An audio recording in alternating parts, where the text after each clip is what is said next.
We have opened up this physical body and we Okay. haven't seen any chakra inside the body.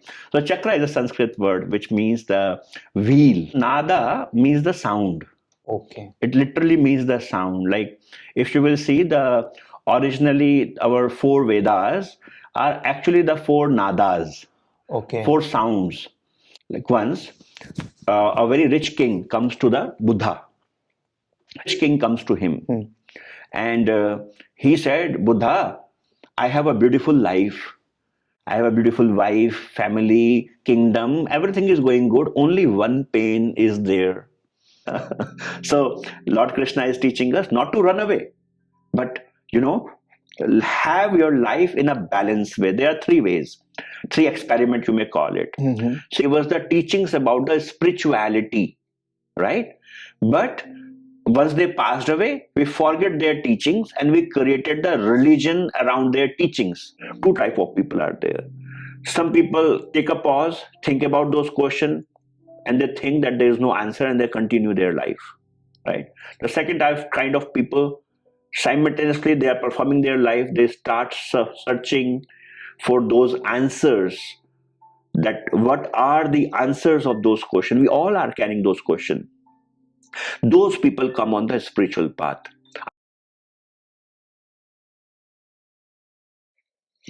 Good evening, Yeah, Yogshree. good. How are you? Om Namah Shivaya. Om Namah Shivaya. Okay. Tell about yourself something, sir. How you started this journey? Where this inspiration came for you?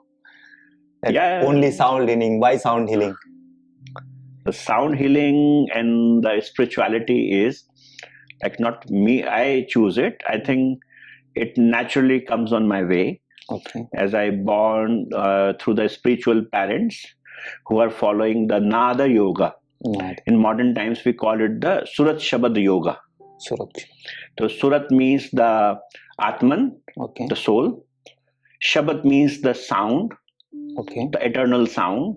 Okay. And the yoga, when the soul gets the union with the Supreme through the Nada. Okay. So the sound is something which is being always present in my life through my parents, because we are listening the discourses and all, reading all the same books and all. Yes, yes. So definitely the sound is something which is very near to my heart. Okay. Can you define the term Nada? You just said something, Nada Yoga, something. So Nada means the sound. Okay. It literally means the sound. Like if you will see the originally our four Vedas are actually the four nadas, Okay. four sounds. If you will go deep behind the story of Vedas, then you will find out that we say that in the beginning, the very beginning, even before the language exists, Yogi Agneya, he sits into the meditation and he put his attention within and he started listening some sounds. Definitely, it was the message from the Supreme Lord. But at that time, there was no language. And as there was no language, then he wanted to see that what it is all about, what the message, how to express it. Even there is no Sanskrit language available. Yeah. So then he saw that nada is going deep inside through our spinal cord to the root chakra. In the root chakra, he find out the whole universe, a red color universe. And also the first letters, the ka word from Sanskrit language. So when we say ka, kha, ga, gha, say this ka, Kha, ga, gha, gha. gha. So you see, you are hitting the same vocal cord, right? Yes. So when he find out that nada on the root chakra, he write down the first four letters of the Sanskrit language. Then he reached to the second chakra. So our root chakra is also known as the Ganesh chakra. So all okay, wait. Before we start with, this is too heavy. What is chakras? Where they are located? I mean, like if I go tomorrow to a surgeon and if I want to see that in my body, is it there in my body? Definitely. Yes. So many times, many doctors comes to us and they ask us that, because they are doing their PhD researches and all. So they ask us that where are the chakras? We have opened up this physical body and we haven't seen any chakra inside the body. So chakra is a Sanskrit word which means the wheel. Wheel. In English, you can call it a wheel. Okay. The wheel of the energy. But to understand it, we need to really understand the holistic perception. For example, like when we say the sun is rising from the east, is it a true statement? Sun is rising from the east? Earth is rotating. Sun is stable, I guess. It's Yeah. rising, yes. Yeah. You want to say east, it is not yes. rising? It's rising, yes. It is rising. That's visible because we are rotating. So what is the truth? That if I know that you wanted to say that the sun is at the center and Earth is moving around. Moving around. That's right. That's why we say but the it's other side, from... the sun is rising. So what is the truth? That sun is rising or not? It's rising. So you can say that when I'm standing on the earth, it looks like that it is rising. Yes. And when in the science class I am in, the sun is not rising. Sun is at its own place. Yes. It is a two different perception. Can the truth be two? No, one. Then how come we have the two truths? It depends from where you are approaching it. Some people might see 9 and some might see 6. Yeah. So where you are standing, that matters. Yes, where you are standing. That's why to this physical universe we call it the duality. Dvait. The term duality and dvait sounds very... That means a duality, that everything, there is no truth. Everything comes in the two things, like a pain and pleasure. Right. Right. So chakras are the very energetically, you can understand, you really need to have a holistic perception to understand the chakras. But it is like a different universe. Like when to make people understand, I generally ask them that how many souls you have inside this body? How many you have? One. Are you sure? That's a one soul? Doubtful question now. Maybe one soul, yes. Yeah. So we have many souls inside. Many souls inside. And your soul is leading the whole universe inside. We say, Yat Pinde, Tat Brahmande, Yat Brahmande, Tat Pinde. What it means? It means whatsoever you can see outside is actually inside, and whatsoever is inside, you are actually manifesting it outside. Wow. So you have many good bacteria, bad bacteria, many parasites inside the body. They don't have the soul. They also have. So you have many souls inside in this body. Isn't it? Yes. In that way, yes. Right. So this yogi Agne, I will continue from there. Agne. This is how he pulled out from each and every chakra, for each and every universe, you can call it. Each and every chakra is not just the chakra energy center. It is itself a whole universe. So how many energy centers we have in the body? In our body, we have mainly the 7 chakras, but 107 are the subtle chakras. We call it the marma points. So 140. I heard somewhere there are not 7, there are more than 108 also, they say. Yeah, it is a 107 plus 7 main chakras. Okay. So 114 chakras we have. Total, okay. Right. So this is a wheel of the energy, but also the kind of a universe. What is the function of this chakra? No, this is already, there are a lot of videos on internet, they are saying that same thing, but there will be something other than that, like what basically this chakra is. Yes, first of all, like before explaining you that what the chakras are, I really want to tell you something which mesmerized me when I was doing the Vedic studies. And we have some scriptures on the chakras, like a Chakra Niruparan is one of the scripture, Chakra Upanishad. Saint Kabir also explains the chakras in his teachings, and many like scriptures we have in which the chakra system is there. But the knowledge nowadays, what we are getting about the chakras from the internet, it is a Western chakra understanding. Okay. Like, for example, like we connect the 7 rainbow colors with the chakras. It is totally different than the Vedic chakra system. Okay. Can you break down more, like Vedic, how it is, what it is about? Like what the story is, the way back in 1800 something, a Russian psychologist came to India and he write down some knowledge, like he collected the knowledge from here and there about the Kundalini, chakra, the energy and all. And then from India, he went to Tibet and he collected some knowledge there. And then when he went back to Russia, he write down the first English book on the Kundalini chakra and whatsoever those things he explained about. And he mismatched many things. For example, the Bija mantras like Lang, Wang, Yang, Hung, it comes from the Tibetan system rather than the Vedic system. Okay, Bija mantra. Bija mantra, like to activate that energy inside you, to open that chakra within. So people are chanting Lang for the root chakra. Okay. But if you will open the scriptures, then you will find out the root chakra is all about the worshipping the Lord Ganesha, and the mantra is Kling in the Vedic scripture rather than Lang.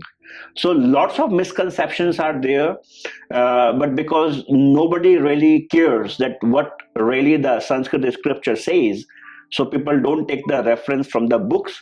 So people read from the internet, from the Google or all those platforms, and even the further authors are started writing down with so much confidence the books without even having and getting the reference from the real original scriptures. Right. So your question is, can you repeat it? Question? One more thing on this same I wanted to continue ask, like if this Bij mantra you just said, is it important that we have to pronounce Bij mantra exactly the way it is? Now foreign audience, if they cannot pronounce Indian many words, so it is important? The important is that from where you get this mantra. Who gives? So Bij mantra will be every time different for every individual person? It is not. Like if you will see the mantra made out of the two words. Man, it means mind, and tra. Okay. Tra means the tras. The disturbances of it. Tras of the man. So the mantras there are many mantras of the Vedic scriptures, but originally the mantra which is going to work for you should come from a spiritual master, should from a living spiritual master. I'm not saying this is by the Lord Shiva. He said to the Mata Parvati, right? The mantra should come from the Guru. He said the dhyana moolam gurur murti. Like if you want to do the meditation, meditate on the physical form of the Guru. Puja moolam guru padam. It means if you want to do the rituals, worship the feet of the Guru. Mantra moolam gurur vakyam. It means there are many mantras, but the mantra is the original mantra which is going to work for you is the Guru Vakyam, but which comes from the Guru's mouth. Now, which Guru? Who will be the Guru? Yeah. Where do we find Guru? Everyone is searching in Rishikesh. They want to find the Guru. Yes. Now, how do I know who is my Guru? Now, there is a lot of confusion, and whether the Guru is right, how do we make sure that I am approaching the right Guru? So Lord Shiva also explained this. See what happened in the history.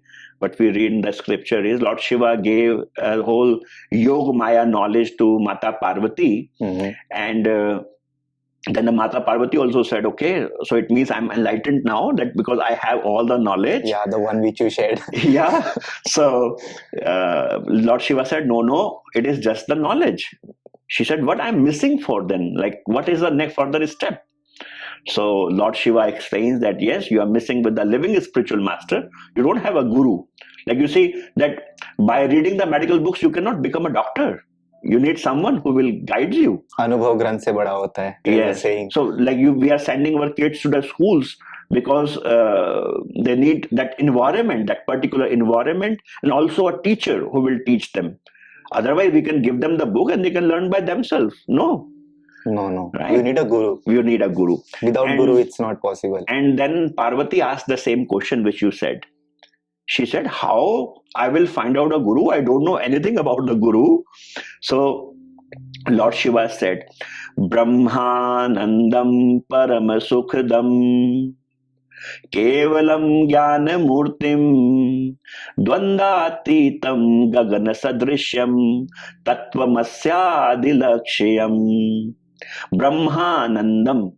Brahma means Brahmanandam. Brahma actually, we call it the ultimate truth, the reality. But a Brahma here, technically, if you will see, is the time and space. It means the power which created the time and space. We call it the Brahma. Nandam. It means the one who created the time and space, but himself come under the time and space to take the souls back. Brahmanandam, Param Sukhdam. By seeing that kind of identity, that Guru, you will get the Param Sukhdam by seeing him. Like you see, we say, whatsoever you have, you inherently you share the same thing with others. If you have pain, by being around you, people will feel started irritated, feel pain, right? But if you have peace inside, automatically from the distance, people will start feeling mesmerized, feels relaxed. I don't know how your audience is going to feel. Of course, some feelings are going to come over there definitely. So Param Sukhdam, by seeing him, by listening to him, you will start getting the Param Sukh, the higher Sukh than the worldly Sukh what you are getting. Param Sukhdam, Kevalam Jnana Murtim. He will only gives you the knowledge, Jnana, the real Jnana. Which kind of Jnana? Param Jnana, which will make you the Tattvamasi. The utmost knowledge what is there, you are going to get it from a Guru. Yes. And Guru will make sure he shares the utmost knowledge to his Shishya. Yes. So there are two types of Gurus. In general, if you will see in the society, we have many saints and we get confused as to whom to follow, whom to not. You will see there are two types of Gurus. You can understand in the form of a story. For example, like some people are in jail. And one rich man comes and he asks the jailer, okay, I will spend some money and they are not wearing the good clothes. I will spend that money. Can you please provide them the good clothes? He said, for sure, like not a problem.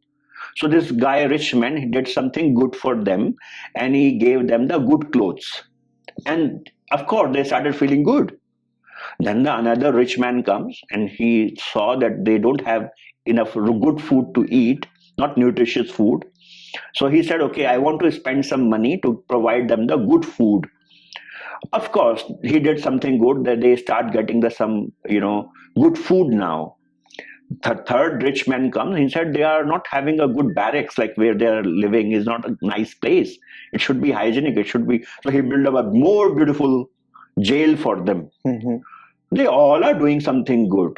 But then another rich man comes who said, I'm ready to spend so much money, whatsoever you want. I want whomsoever want to come out, you should open the doors of the jail. Like if anybody comes out, I'm ready to pay against them. And he opened the doors of the jail for the people who are in the jail. You see, now he also did something good for them. But the biggest good, who did? The clothes guy. The one who gave a clothes in the beginning. Yeah. So, but the highest good, who gave it? Food. And the one who actually released them is a good thing, but they are the criminals. Yeah, you are thinking in another way. Okay. But if you will see, the example was on us, that we are here in this physical form, we are in jail. Yes. Moksha you are talking about. I'm talking about moksha. So there are some gurus, some saints, they are doing really good. We bow down to them. That what they do is they ask us that, okay, you start following me, I am giving you the some mantra, some technique, my blessing or something, through which you will live more better life on this physical plane. Like people are going there and asking their problems, their sufferings, and with their grace, with the Lord's grace, whatsoever the power they have earned, they are helping them out to become better in the physical world, like live a better life. But if you will see that there are some other category of the saints, we call them the Param Sant. Can you define the Sadguru? Like one is a guru, one is a Sadguru. Sadguru, what they do is, the Sadgurus are only, they say that whatsoever your prarabdha, you have to go through with it.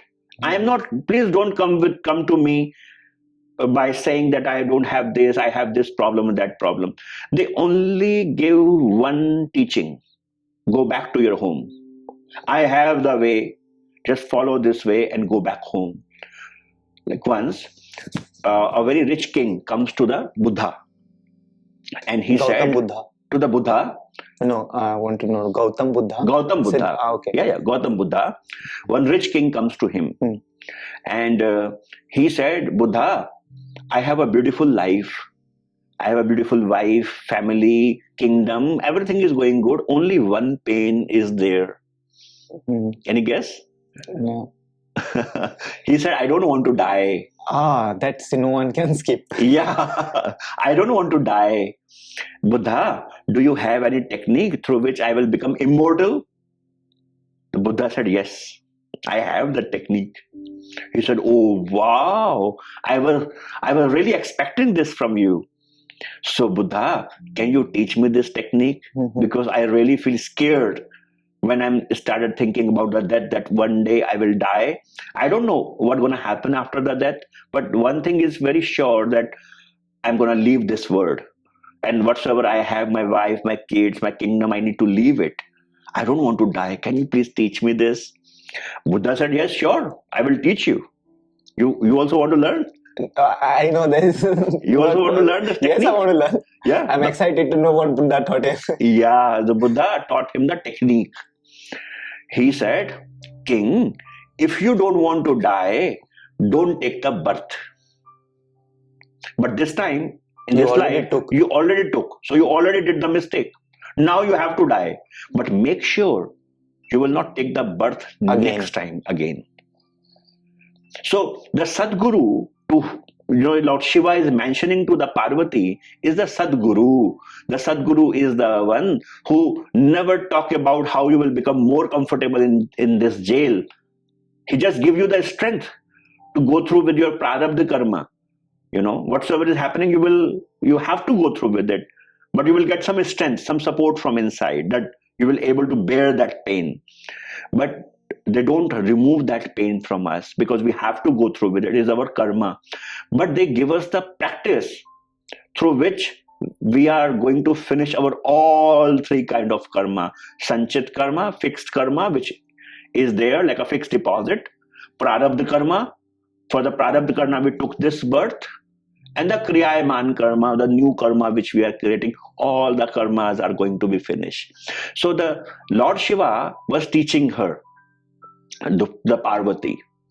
And then the Lord Shiva said, Dhyan Moolam Guru Murti, Puja Moolam Guru Padam. Mantra, you started the question from Mantra Moolam Guru Vakyam, Moksha Moolam Guru Kripa. Then also don't think by chanting the mantra you will able to get the enlightenment. Moksha. No. Moksha Moolam Guru Kripa. Because see, you cannot reach to him. We all human beings, like you remember, we are playing a game in the childhood. We put a blindfold to a one person, and that one person was searching us. Got it. And to whomsoever he will touch, like now it is that person's turn, isn't it? You remember that game? We call it the Aankh Micholi.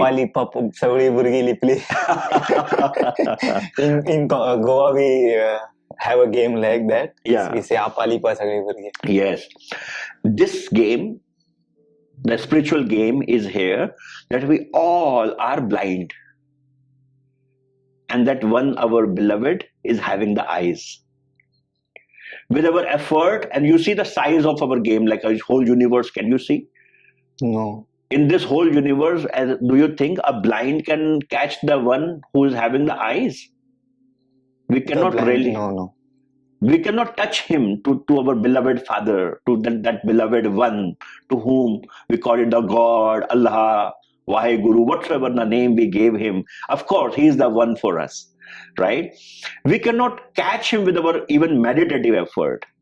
We are only able to connect with him when the Guru Kripa is there. Kripa. With our effort, we cannot catch him with his grace. So our effort is just putting up the application every day, so that he can see us worthy enough. We get the approval. Yes. Right. So then the Parvati was also very smart. That's why she was the wife of Lord Shiva. Then what she said, because he was her husband, the Parvati said, as she understands the qualities of the Guru, and she need a Guru, everything she understands. Then she thought, where I will go and find out that kind of Guru. She immediately said, Namah Shivaya Guruve Sachidananda Murtaye. She made Shiva only Guru. Only When Guru. Sakshat Shiva is there, Yes, where when do you are need to here, find Namah other? Shivaya Guruve. Tell more about Shiva, na? Who is Shiva? The Shiva is These people are confused about Shiva. He's a formless with form. So Shiva, Rama, Vishnu, it is just the little bit understanding we have. You see, we have very limited perspective and the understanding. When we talk about the God, the ultimate truth, you know, it is a bit hard for us to understand because we have the mind with us. And the mind is having the habit of comparing the things with each other, you know. Like for example, if I will say in Rishikesh, a very strong man is there. He's really strong.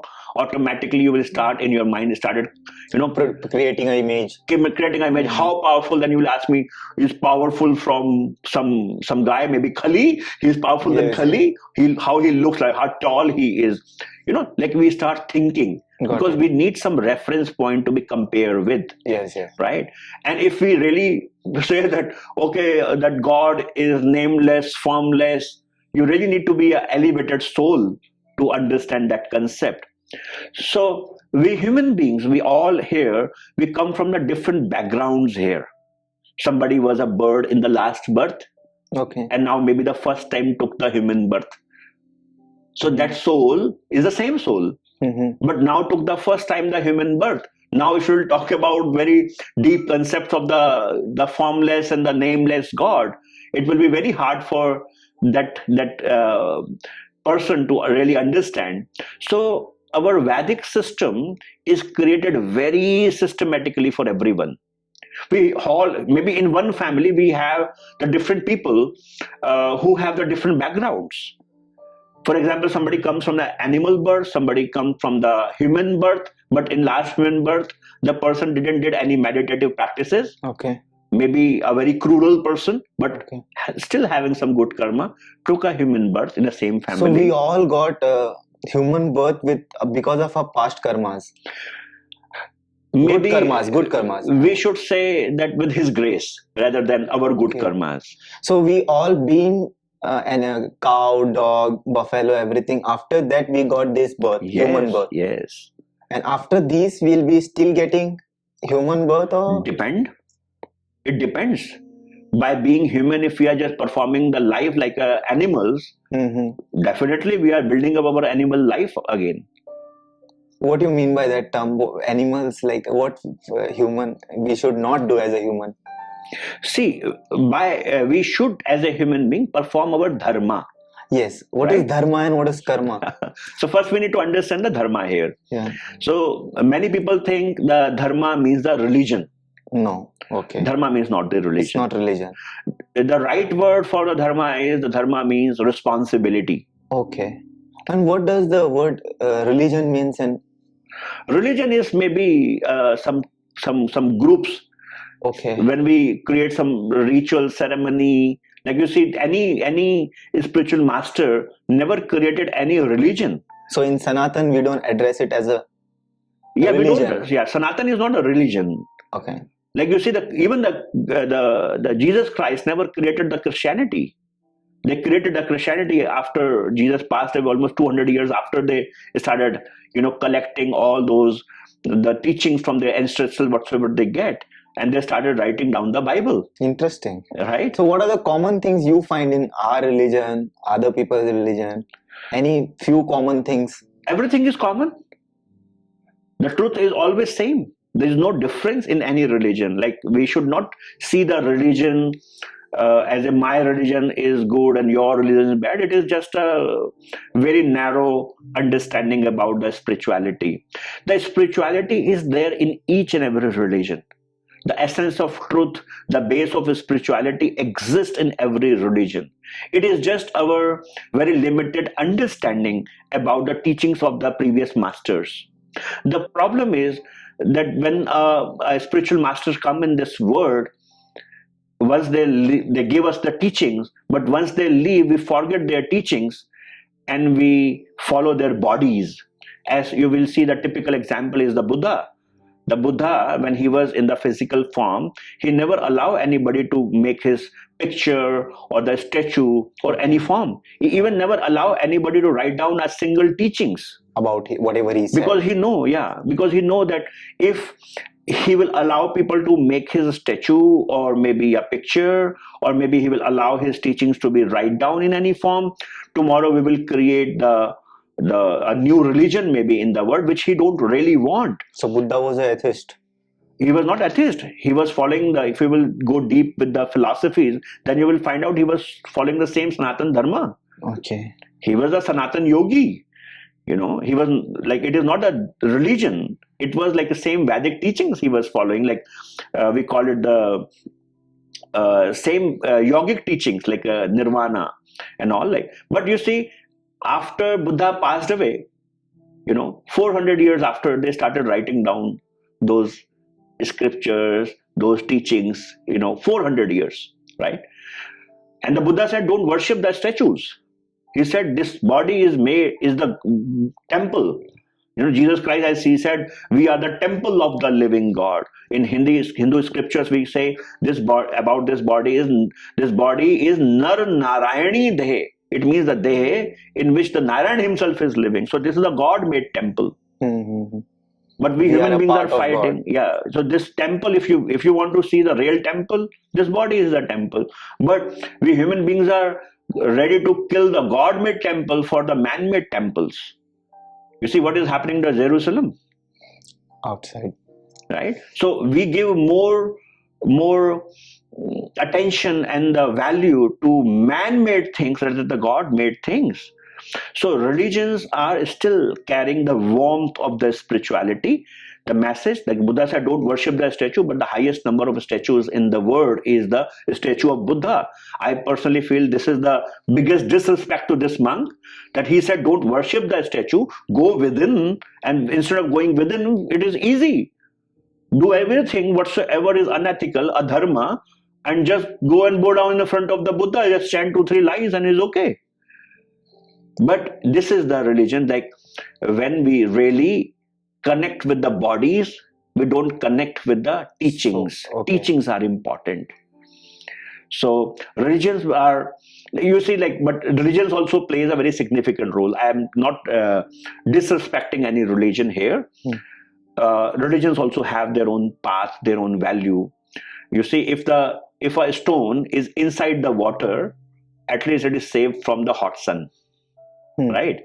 So not doing anything is better do something. Right? The people who are following any religion, at least they are doing something. So, rather than doing nothing. So they are maybe a better human being. And it is like an evolution, like people who come from an animal birth. They really don't understand the real spirituality. So they need to go into the religion. There are 3 paths. When a person comes into the spiritual world and the person feels lost and the evolution of the spirituality is happening, there are 3 paths. Some people who come from maybe like a lower species as a human birth, it is a bit hard for them to understand the real spirituality. No. What do you mean by lower species? Lower species means maybe somebody was not a human in the past life. Okay. Maybe some animal or something, recently get and awaken the intellect within. Like an intellect is something which makes us better or more awakened than the animal. We call it the Akash Tattva, ether element, right? So the understanding cannot be developed in one birth even. Okay, we will be taking many births. Many births to get the moksha. To get the moksha, to elevate ourselves. To reach that higher state. Yes. First we need to understand our dharma. What is our dharma? And how do I know now which birth is mine now? Whether it's second, first, third? Instead of knowing this, we need to understand to which idea we are resonating with more. Like, are we really able to understand the religion, philosophy, which we call a darshan, or really a mysticism? There are 3 ways. Which idea we feel more resonated with? I am a religious Hindu, because nowadays the Sanatan Dharma is also becoming very aggressive. Yes. right? And the very small portions of people are misunderstanding the term Sanatan, and they are creating violence, spreading. Exactly. That's not Sanatan. Exactly. Yes. Sanatan, nowhere in the scripture these things are there that you should protect the dharma like that. Yeah. So yes, like dharma is a very deep definition. Very deep definition. You see, everything is performing their own dharma except the human beings. We should be first human. First be a human. You see, the water is also having a dharma, or to perform his dharma. To be a water. To be a water. Like, to whom you will call is the water. For example, if something looks like a water, but not able to solve your thirst, is not the water. No, it's not the water. So it means the water is something which performs the dharma. Yes. It means water is having the dharma that it should solve your thirst. Right? Like a fire, also having a dharma. What is that dharma is? To produce heat. To produce heat and the light. Yeah. If something is having heat but not having the light, you will say, no, it is not the fire. It is just heat. You will not call it the fire, isn't it? Yes. So once you will find out the fire, then you will say, yes, this is the fire. Isn't it? Got it. So fire is having the dharma. All 5 elements are having the dharma. We human beings are having the 5 elements. We must be having the dharma. And what is our dharma? Can you name those 5 elements? Which 5 elements? So the tree and plants are having the 1 element, which is the water element. Okay. Then comes the reptiles, fish, insects. They having the 2 elements, water and earth element. Then comes above to it comes the 3rd category, which has the 3 element like water, earth and air, which is the birds. And then comes the more elevated beings, which is come the 4 element, the water, earth, air and fire. Okay. Animals. Right? They have fire, but they don't have the 5th one, which we human beings are having. Okay. And we human beings were the most beautiful and powerful species, like most highest species you may call it. Yeah. Is the water. We have intelligence, everything. Yeah. From where we get it? From the ether, Akash. Ether means Akash. Akash. Okay. Right? Akash Tattva. So these are the 5 elements. So by having the 5 elements, we human being must be having some dharma. Yes. Right? What is the dharma of a human being? To be a good human. And first. And humanity. In simple word, we can call humanity. it humanity. Manavta. Yeah. If we don't have manavta, if we don't have empathy, then we are not human. We are still maybe carrying a body of a human, but we are not human. So we are not human being, we are human doing. And what makes us a good human being? Manavta. Like in every situation, like Swami Rambhadracharya ji recently gave a beautiful, I was listening to his one of the interview, and he gave a beautiful explanation of dharma in a very short way. Somebody asked him that, Swamiji, what is dharma? And he said, the dharma is what you should do as a human. And what I should do? Like do everything to whatsoever the responsibility comes on your way. Like each and every person is having a birth in a specific situation. As per that situation, whatsoever the responsibility you have to perform for the society, for yourself, for your family, for spirituality, for everything around you is your dharma. Okay. If you're not performing your dharma, you are creating the karma. If you are performing a dharma, you are not creating the karma. Some people are living their dharma, and becoming sannyas life. They think that if we go to this lane, we will be less towards our responsibilities. Is it that way? Or Lord Krishna even explained this in Bhagavad Gita. Very interesting. Arjuna also said that, Lord Krishna, I don't want to kill my gurus, my brothers. Better I will go to the Himalayas. Yes. Like, this is a Vishad Yoga. He was feeling Vishad. Detachment. He don't want to fight. And he said, I will go and become a yogi on the Himalayas. Yeah, this moment comes for every individual, and especially if you are in Rishikesh, this thing will be your exposed. Like you will somewhere feel that, Yes. bas ho gaya, we'll go to mountains and we'll settle and take this thing. And that is like running away from your dharma. Yes. So when the people like this comes to us, we again guide them for the spiritual laws which are applicable on us. And then we again re-establish them into the society. We send them back with the mission humanity. I call it the mission humanity. That we ask them to go back and do your job, not for your boss, not for your company. Do this job for that one to whom you are searching on the Himalayas, that one beloved to whom you feel connected with. Do this job for that one, and have the expectation from that one. He will fulfill all your needs there only. So Lord Krishna is teaching us not to run away, but have your life in a balanced way. There are three ways, three experiments you may call it. See, if you will see our whole spirituality, religion, everything is moving around the one thing. That one thing is the mind. Right? Without conquer the mind, you cannot really get the moksha. Mind is the problem, actually. Mind is the problem. Like when I remember when I learned the psychology, and I was thinking, oh, I know everything. But for every story, when you really listen from the people, like people come for the counseling and all, every story you listen and you think, oh, this person is having different story, so must be a different solution I need to provide to them. Every psychologist is doing the work in that way. They listen the symptoms, a situation, and after that, what they do is they give a very specific solution to that person. It means, like if you will see the psychology means psychology, two words, it's a Greek word, psycho. Psycho means the soul.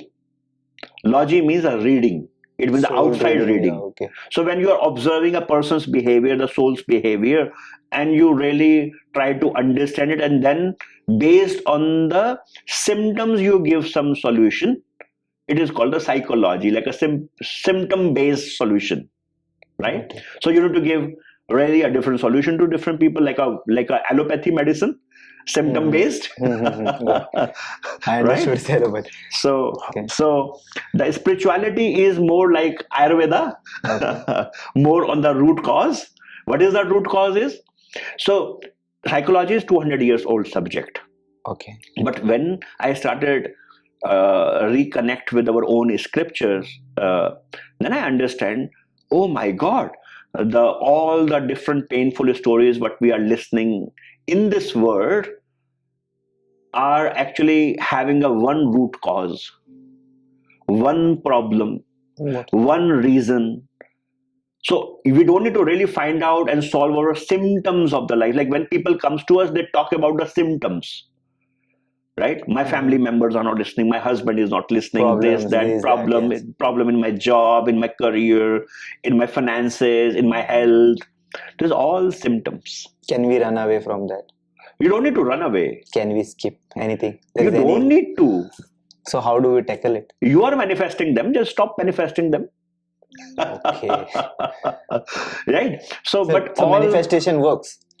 Yes, it's a beautiful. Manifest something. Yeah, beautiful question. Yes, you can manifest, but first we need to understand what exactly is happening. Because if you don't have the understanding, you just read a book and that book is saying do this, and you will get it. No, it is not. Yeah, many people are telling me read this, you will know how to manifest. Like how to practically do it.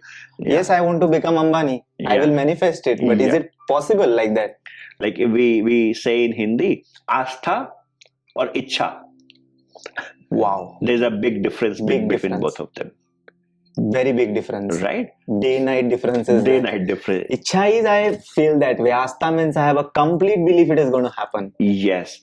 So when you will gonna have complete belief, when you really understand the analogy of it. Right? As I said, that the one thing which is the solution and which is the cause of suffering is the one thing, that is the mind. right? So this whole universe is the manifestation of our own mind. Is mind different than body, soul, all that? Definitely. Okay. So the identity which is inside your head and creating the many thoughts is the mind. Can you stop it? No, I cannot. Even It means- while sleeping also you Yeah, cannot. it is going It on. is subconsciously going on. Yeah, so it means it is not you are. It means you are not creating the thoughts. Because if you are creating the thought, this I want to stop it, but this is something else which is not stopping it. Like you don't want to think about an elephant, but you are thinking about the elephant. Now I am thinking about it. Right? So you see, so it's so crazy that whatever we say, your mind can picture it and produce it. Yes. So you see, this body is like a home. Definitely, your soul, your spirit is living inside this body. So when someone is searching for his or her own spirit, is called the spirituality. Okay, 1 second. What is spirituality and what is religion? Is it two different things, or they are both somewhere connected? So spirituality is part of every religion. Every religion. So it can be in the Christianity, everywhere. Islam. Spirituality is everywhere. We cannot curse any religion. So now I have to understand what is the term, what you mean by spirituality. So you see, way back when the spiritual masters came, they give us the teachings about the spirituality, right? But once they passed away, we forget their teachings and we created the religion around their teachings. So we don't follow really the teaching. Maybe we are reading their teaching, and now we have created some rituals and ceremonies, which we think that just by performing those rituals and ceremonies, it is enough that I'm a spiritual person. It is not. So spirituality is there in a hidden way in each and every religion, but now it is really hard for us to find out the real spirituality there in the religion. You really need to have real guidance to find out that spirituality. I personally, how do I know whether I'm a religious being or spiritual being? Yeah. How will I come to know, whether which path I am following? So you see, this first of all, this word spirituality is given by the Socrates. Okay. I don't understand the term Socrates. Socrates was a philosopher, a Western philosopher, Greek philosopher. Okay.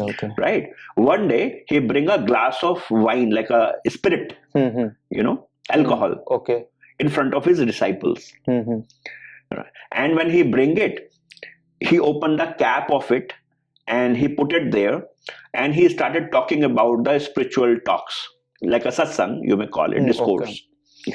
And after 2-3 minutes, because do you think people are listening to him? No, people are watching the spirit. Because it is kept. Yeah, this is like what he is doing, right? And then in between his discourse, he said that, hey, we all are like this spirit inside this bottle. Okay. And your body is like this bottle.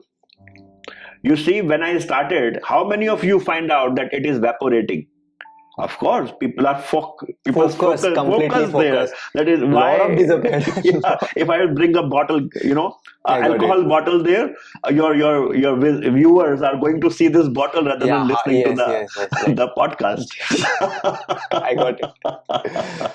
So then Socrates said, we call him in Hindi, we call it a Sukrat. Okay. In English, like his name is Socrates. Okay. Right? Then the Socrates said that we are like a spirit and the bottle is like a body. 24 hours with each and every breath, we are evaporating. We are going out from this body. And when this bottle... You mean when we breathe in or breathe out, we are evaporating? This is what he wants his disciples to understand. To explain it. This is his explanation, the Western explanation. And then he said, okay, now tell me, when the spirit will be totally evaporated from the bottle, what we will do with this bottle?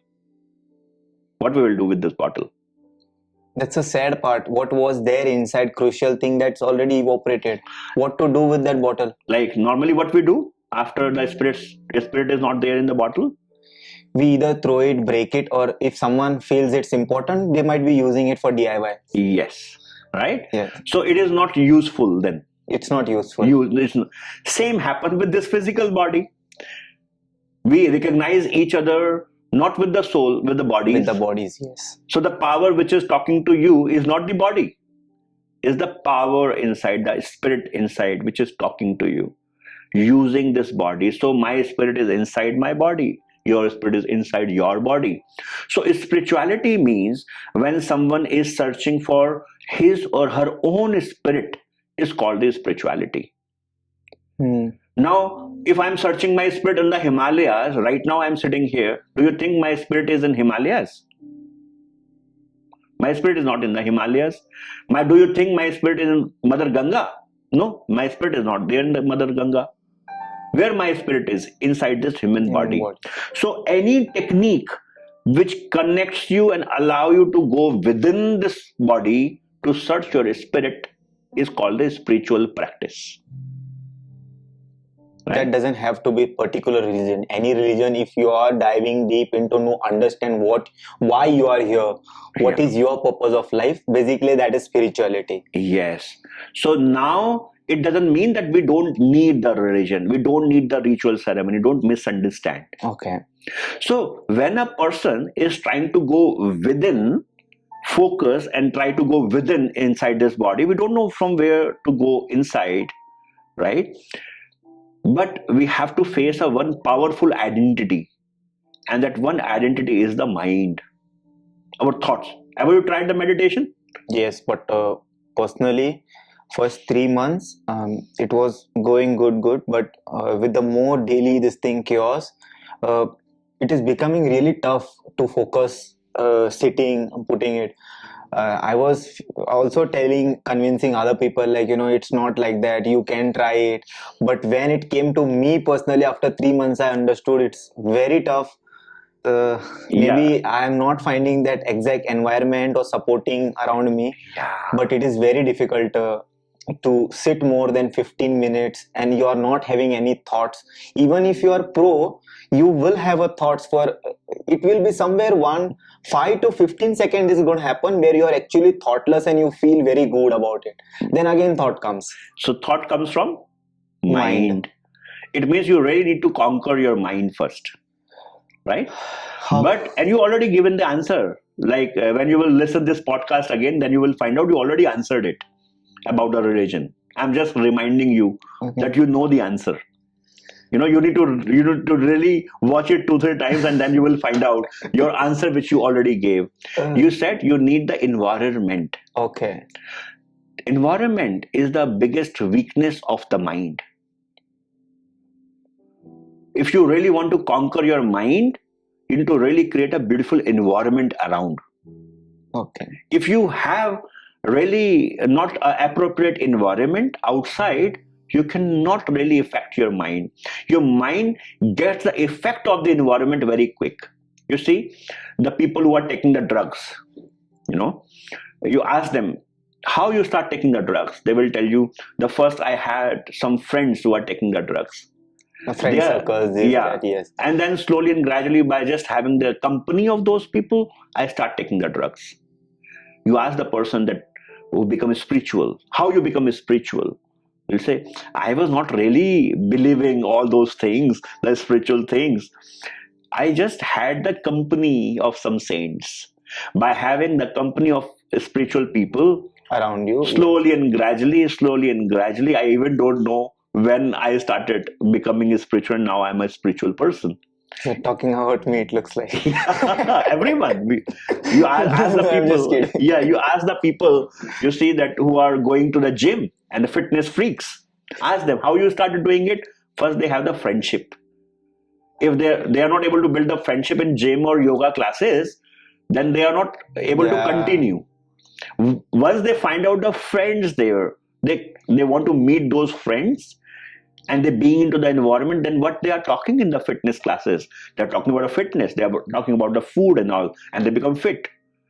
All the courses which are happening about the weight loss, this, that, it is actually is a good thing, but the easiest thing is not about, like, if you want to lose weight or something, it is not about what you eat. It is about what your brain is being around. Your mind is being around. If you're being into the environment of fitness people, like you have friends, automatically you will become fit. Your mind will get the effects of it. Now you understand. Yes. Religions are needed.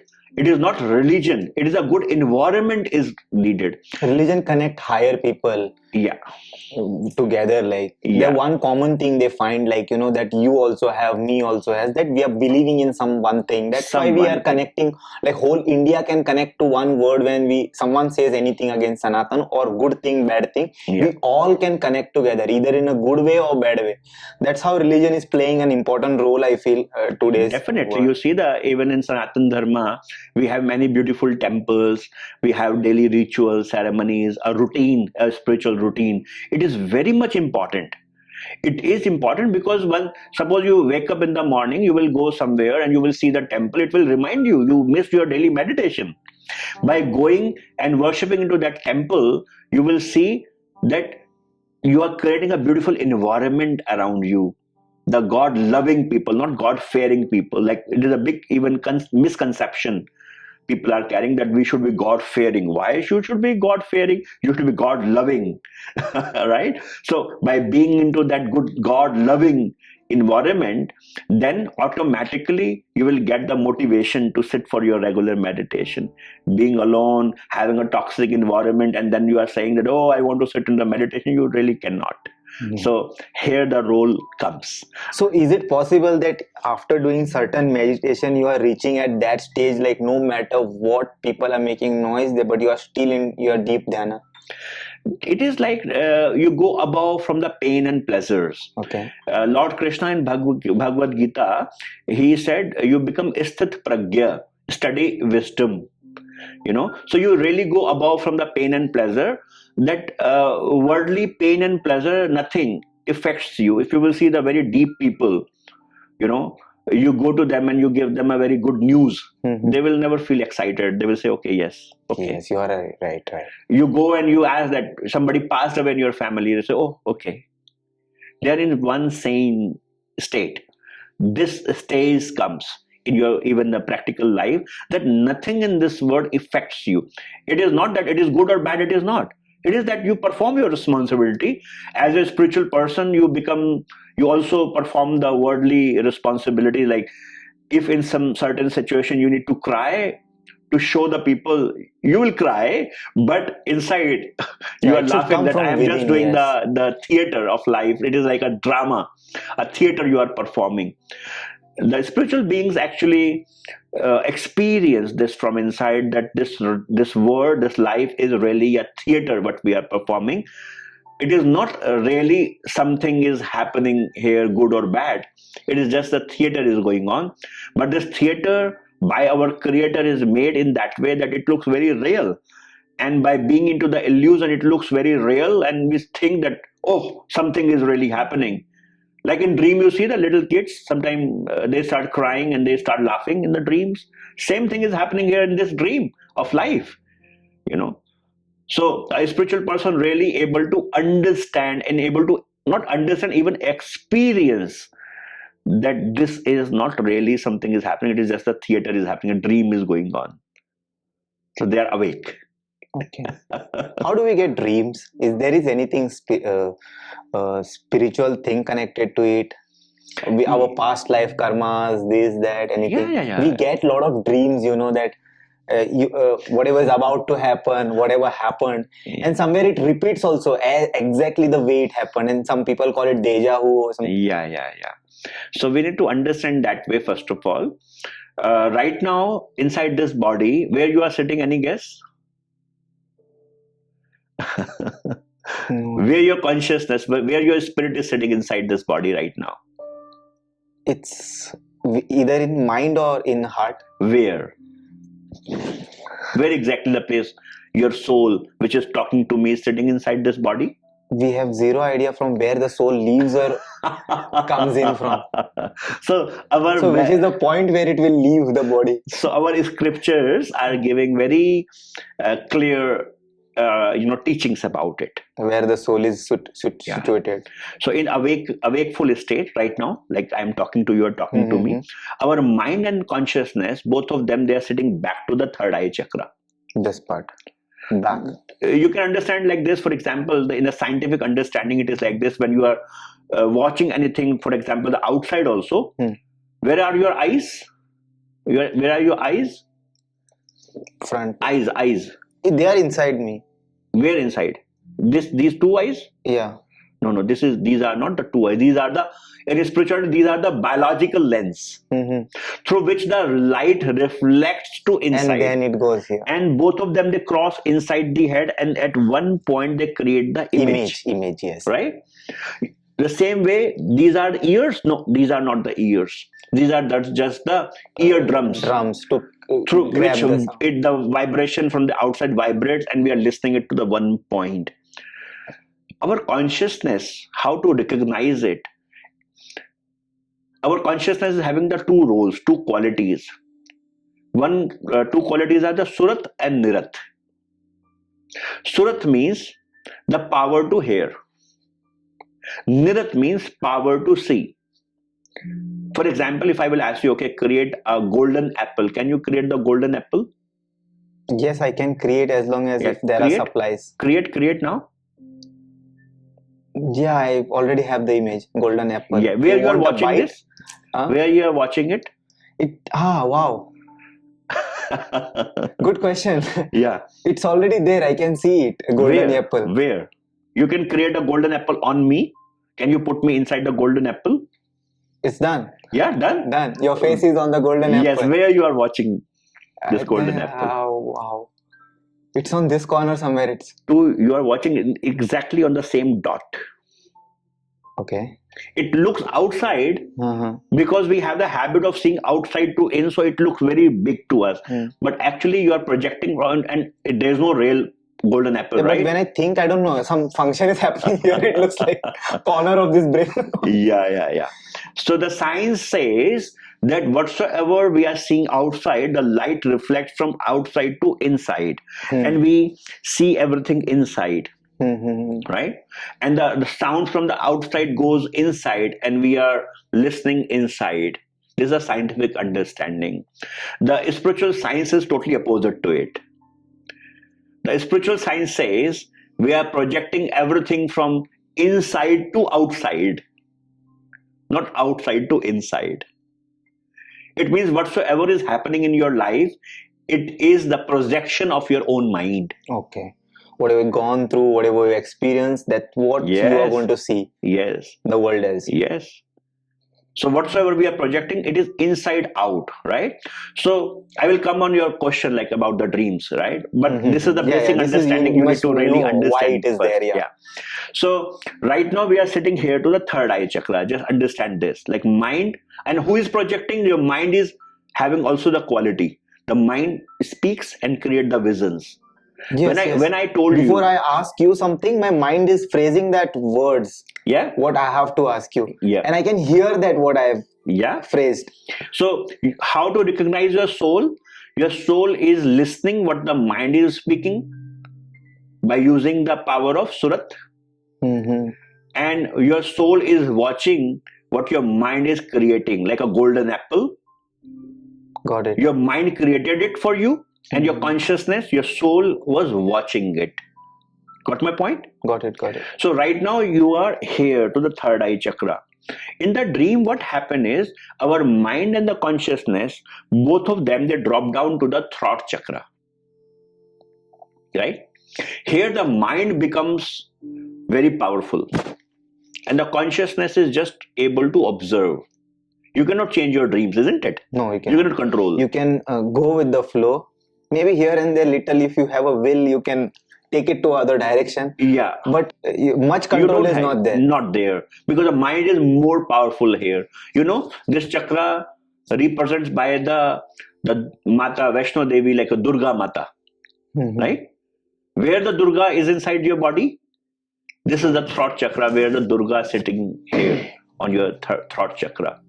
Why I said this? Where she is sitting, Durga. Yeah, on the lion, tiger. on tiger, yeah. Tiger. Why on the tiger? To show that thing how brave or how powerful she is.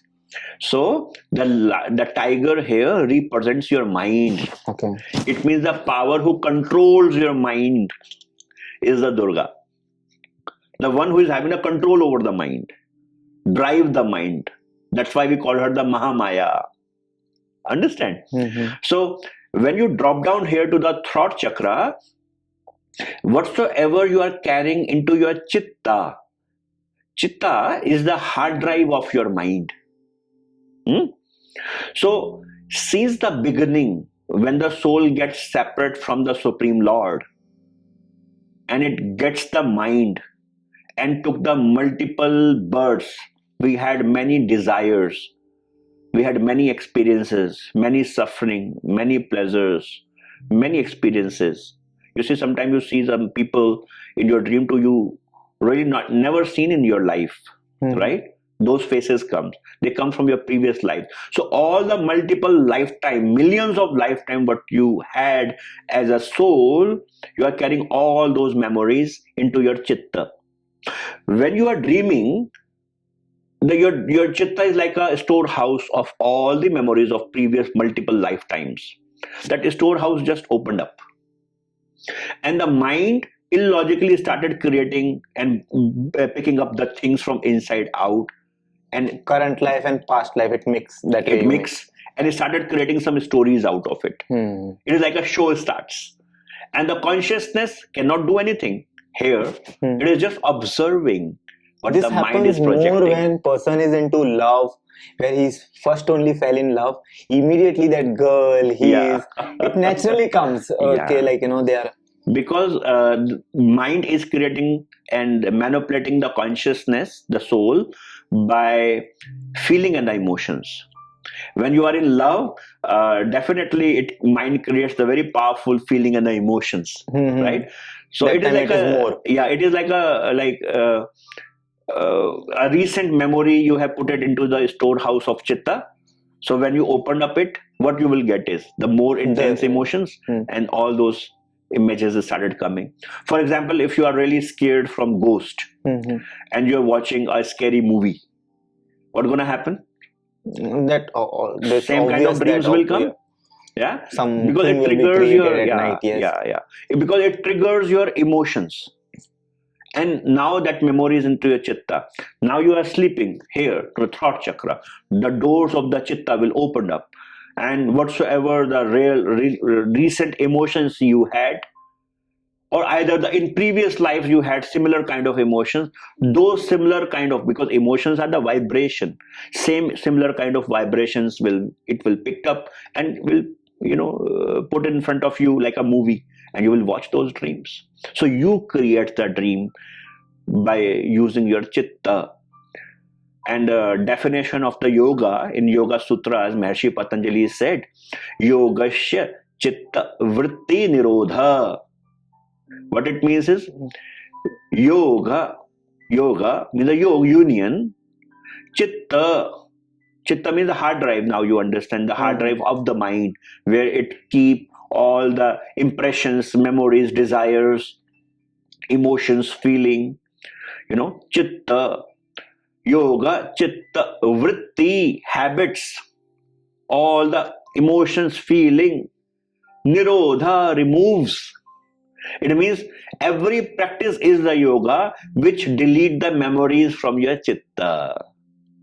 So if you are watching the dreams, it means you still have so much data into your memory of the mind.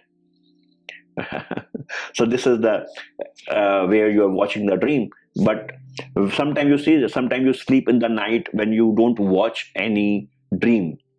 Have you had any sleep like this? You sleep in the night, wake up in the morning directly? No. It's nowadays it's like that. It's very sad that I don't have a dreams. You don't have any coming dreams. Dreams are not coming anymore. So are you present at that time in the sleep? No, I just see that night is done, but before I sleep, half an hour to 1 hour, brain is struggling with thoughts, so that I sleep. So after long time spending 1 hour, I get easily sleep. But do you think that you are present there in the After deep that, sleep? I'm not there. Yeah, you are not there. Are you Direct sure? morning, I hear the alarm or whatever the bird Are you light. sure? How I? How you I'm know? sure. How you Yes. know that you didn't had the dream last night if you are not present there? It means you are present there, and you know that there is no dream. Yes, that's what it means. I'm sure I'm saying that Yeah. means I know it. Yeah, you know it. It means your mind was not present there, but you are present there into deep sleep. We call it a deep sleep. Deep sleep means when your consciousness, your soul only drop down to the heart chakra, Okay. but your mind cannot come over here. Okay. So when your soul gets separate from the mind and comes to the heart chakra, you sleep and you observe a thoughtless state.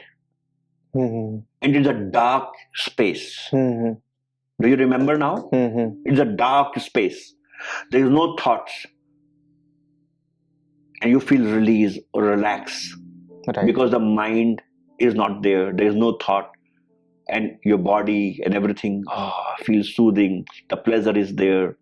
And then you gotta directly wake up. And you know, oh, I didn't had the dream last night. Yes, how do I know that? Because you are present there. But even you never thought that your mind was not present there.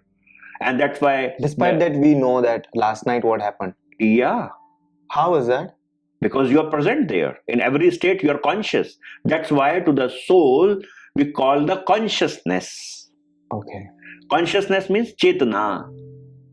Your chetana is always there. So either you are awakeful, either you are dreaming, either you are in deep sleep. You're always conscious. Subconsciously. It is not subconscious, it is a Western idea. I'm just telling you from the Vedantic point of view. I thought the subconscious mind... is, you may call it a subconscious, superconscious, unconscious, many terms. Like this is all confusions they are creating. Okay. If you will see and understand the ancient teachings, it is more simple to understand. And who is here on the heart chakra? Why your mind cannot come over there? You didn't ask me the question. Yeah, why?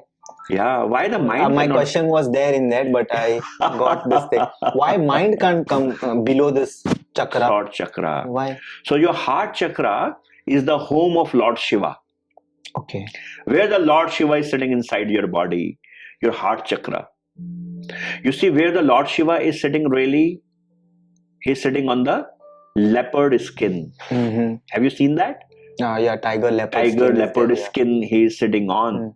He also wraps himself with... Yeah, why? Ever you thought? Why? He's Pashupatinath. How come he is able to kill a lion, a leopard? Yes.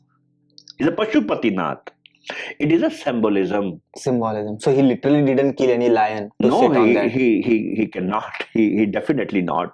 It is a symbolism. Symbolism is that your mind, in Vedic scripture, the mind represents by the lion or the tiger. Okay. Here, because your mind is present, so Durga is sitting here over the mind, in which she is the controller. She will decide which memory will come. Mahamaya, that's why she is. Here in the heart chakra, Lord Shiva is sitting on the leopard skin. It means that Shiva is the one who killed his mind, made his skin as a seat and sitting over it is the Shiva. Mind is not having the entry here. To the heart chakra. And we say the Shiva is the controller of spirits and the ghost. And he is a destroyer, definite destroyer of... We say if the Shiva's third eye will be open, then, oh my God, what is that? This all story symbolism says that the Shiva is controlling the evil spirits and the ghost, means this is the air element inside your body. When the spirit, any evil spirit, get entered in anybody's body, where it stays, from where it get entered inside the body, it enters inside the body from your left thumb. From foot, left foot, big toe, it enters inside the body. And that's why they show legs like that in movie starts turning legs.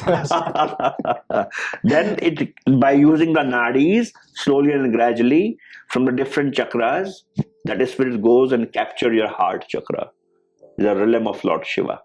Okay. And then we say in Hindi, isko hawa lag gayi hai. Yeah. You ever experienced this kind of paranormal activities anywhere? You saw people getting possessed with some air. Is it happening anytime you saw? Definitely. We have the enough knowledge about it. We have scriptures over it. Okay. And like we have the Ashtanga Yoga in Yoga Sutras, in Yoga system. We also have the 8 limbs in Ayurveda. Okay. Right? This is the part of Ayurveda. In which one of the limb is called the Bhuta Vidya. So these energies exist. Definitely it exists. So with these eyes, with the biological eyes, we are only able to see the 30% of this universe. Okay. 70% is astral plane in which they exist. We cannot see them with the eyes because the Maya covers us from here. Moha Maya. Okay. Maya. Mother Nature. She don't want us to see all of them. Suppose you are driving the car, or either if you will start seeing them, by seeing their suffering, you are not going to perform any karma. You will get scared by seeing their suffering. So because the Maya's duty is to make us move on in this life, right? So she don't want us to see them. But when you really start growing spiritually, you grow well, and you follow the regular meditation and whatsoever the spiritual masters' teachings are, then the Maya don't stand in front of you. Maya walk behind you out of respect of your guru, not because of you, because she respects your guru, their meditative power. Then whenever you want, you request the Mother Nature, Ma, can you please give me the way I wanted to see? Then you can see the other 70% of the universe. Wow. So of course they exist. Okay. So yes, it was really a wonderful time. Now actually the podcast is going to start. Okay. So this is a part 1 of it. Before we shoot part 2, would you like to give any message to the audience about yoga? Let's cover this topic. Again, we are going to deep dive about why karma is important, much more. There's a lot of questions coming up in part 2 sections. I can imagine. So before we close this part 1, would you like to close the topic of yoga? See, people are confused with the term yoga itself, whether it is left, right, up, down, or sitting down and connecting your soul to. There's a lot of controversy on YouTube. Yeah. So can you explain in your term what is yoga for you? See, the yoga means the union. It comes from the yuj dhatu in Sanskrit language. But I personally say the yoga is a separation, not the union. It's not union. Basically, it separates you. You can say this. No, means it's your interpretation. It is your, right? So why I say it is a separation? Because it is a separation from your own mind. Oh. Unless the separation will not happen, the union didn't happen. So with any technique which help you to be separate from your own mind, called the yoga, isn't it? Yes. So the message for everyone is that you see in every birth we are performing whatsoever. Right now we are performing like an animal also. They eat, they sleep, they have sex, they produce babies. Yes. They also have the insecurities. Animals, you see the monkeys, you just throw something, they will try to collect it. We are also animals, right? Yeah. Maybe we just did this form of. Yeah, we. What makes us different from the animals? That's what, right? The life, family. Yeah, the sense of discrimination, the manavta, that we are able to think that I am a human, but a monkey cannot think that I am a monkey.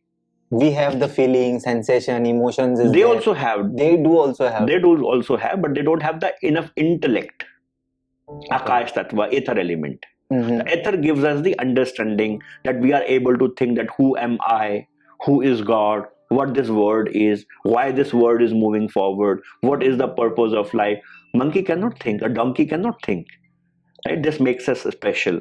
So we really, after having enough pain and pleasures in our life, we all reach into a point where we start asking those questions, that who am I, why this world has been created, who is God, if he exists, why he never interferes. These are my questions in the podcast part 2. Yes. Very good. Okay, so yeah, the yoga. So every human being, like there are two type of people, like some people think there is no answer of those questions and they just move on and they start living their life like an animal again. Because and what the animal are doing, and if you are also doing the same thing, just fulfilling your desires, then you are really human doing, not the human being, right? But some human being, after having enough suffering and pain and pleasure again and again, when it happen in our life, we start thinking about those questions. Two type of people are there. Some people take a pause, think about those questions, and they think that there is no answer and they continue their life, right?